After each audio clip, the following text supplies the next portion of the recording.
অনেক ক্যান্সার পেশেন্টদের আমরা রেডিয়েশন থেরাপি দিই। তো এই রেডিয়েশন থেরাপি কি সেটা নিয়ে চলুন আজকে আমরা একটু আলোচনা করি।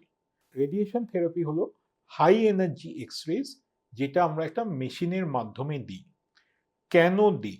এই হাই এনার্জি এক্সরেজ যখন আমরা দিই, তো ক্যান্সার সেলসে যে ডিএনএ যেটা আছে সেটা নষ্ট হয়ে যায় এবং ক্যান্সার সেলসও কিন্তু ধ্বংস হয়ে যায়। কিভাবে দিই? প্রথমে আমরা পেশেন্টকে একটা সিটি স্ক্যান মেশিনে একটা প্ল্যানিং স্ক্যান করি, সেটাকে আমরা বলি সিমুলেশন।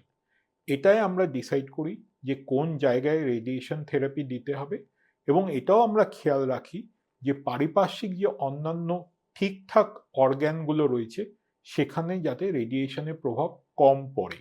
এবং এই প্ল্যানিং করার পর আমরা রেডিয়েশন থেরাপি দিই সপ্তাহে 5 দিন ধরে। কতদিন ধরে চলে সেটা রোগের উপর নির্ভর করে, সেটা আপনার ডাক্তার রেডিয়েশন অনকোলজিস্ট ডিসাইড করে। মনে রাখবেন যে এই রেডিয়েশন থেরাপি কিন্তু আমরা চোখে দেখতে পারি না, এই রেডিয়েশন থেরাপি আমরা অনুভবও করতে পারি না, এবং এই রেডিয়েশন থেরাপির যে তেজস্ক্রিয়তা এটা কিন্তু শরীরে জমাটো হয় না। তাই রেডিয়েশন থেরাপি চলাকালীন আপনি আপনার পরিবারের সঙ্গে মিলে মিশে একসঙ্গে থাকতে পারেন এবং একসঙ্গে খাবারও কিন্তু খেতে পারেন।